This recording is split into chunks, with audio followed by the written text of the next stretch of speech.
ចំណែកឯថ្នាក់ដឹកនាំនៃ NTC គ្រប់ចំនួនប្រមាណជា52នាក់ចុះទស្សនកិច្ចសិក្សានៅវិទ្យាស្ថានបច្ចេកវិទ្យាគិរីរម្យក្នុងបំណងនោះគឺស្វែងរកកិច្ចសហប្រតិបត្តិការជាមួយគ្នាក្នុងការបណ្ដុះនៅធនធានមនុស្សដើម្បីកសាងកម្ពុជាឲ្យមានភាពរីកចម្រើននិងមានចំណេះដឹង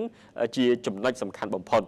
លោកអង្គញាជាធីឡៃដែលជាអគ្គនាយក NTC គ្រប់បានឲ្យដឹងកាលពីចុងសប្តាហ៍មុនថាដោយវិទ្យាស្ថានបច្ចេកវិទ្យាគិរីរម្យមានស្តង់ដារអន្តរជាតិពិតជាបានបម្រើឲ្យវិស័យអប់រំធ្វើឲ្យសិស្សទទួលបានចំណេះដឹងវិស័យបច្ចេកវិទ្យាព័ត៌មានវិទ្យានិងបានដើរតួនាទីយ៉ាងសំខាន់ក្នុងការអភិវឌ្ឍប្រទេសដែលកំពុងរីកចម្រើនយ៉ាងឆាប់រហ័សខាងផ្នែកបច្ចេកវិទ្យានឹងចក្ខុវិស័យរបស់យើងបានជោគជ័យគឺយើងមានការសហការគ្នាទាំងថ្នាក់ជាតិនិងថ្នាក់អន្តរជាតិដែលដូចយើងបានឃើញកន្លងមកហើយយើងមានថ្នាក់ជាតិរបស់យើងគឺមាន4ហើយអន្តរជាតិនឹងគឺមានដល់ទៅ12ហើយកម្មសិក្សារបស់យើងមកថ្ងៃនេះក៏យើងគោលបំណងរបស់យើងគឺមកធ្វើការទស្សនកិច្ចនៅសាលាបច្ចេកវិទ្យាគិរីរម្យរបស់យើងនេះដែលជាសាលាមួយដែលមានលំដាប់អន្តរជាតិដែរបើកដោយចាស់របស់គាត់ដែលជាជនជាតិជប៉ុនដែលជាក្រុមហ៊ុនមួយដ៏ធំដែលសិស្សានុសិស្សដែលរៀនចប់នៅទីនេះគឺអាចមានការទទួលស្គាល់លក្ខណៈជាអន្តរជាតិដែល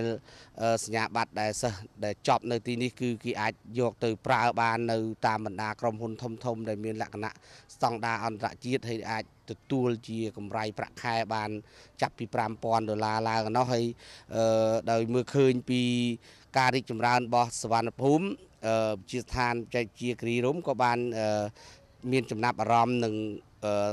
ធ្វើការសិក្សាជាមួយគ្នាដើម្បីរកលទ្ធភាពចុះនៅ MOU ជាមួយគ្នាក្នុងពេលឆាប់ៗខាងមុខនេះដើម្បីពង្រឹងការអប់រំរវាងស្ថាប័នទាំងពីរឲ្យមានភាពរីកចម្រើនបើតាមតំណាងវិទ្យាស្ថានបច្ចេកវិទ្យាគិរីរម្យបានដឹងថាវិទ្យាស្ថានបច្ចេកវិទ្យាគិរីរម្យបានបើកទ្វារផ្ដល់ការអប់រំជាផ្លូវការនៅថ្ងៃទី7ខែមីនាឆ្នាំ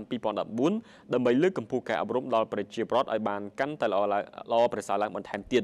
បច្ចុប្បន្នវិទ្យាស្ថានបានផ្ដល់នូវអាហារូបករណ៍កន្លែងស្នាក់នៅរួមទាំងមធ្យោបាយធ្វើដំណើរដល់សិស្សនិងកម្មវិធីសិក្សាវិញរួមមានវិស្វករកុំព្យូទ័រផងដែរ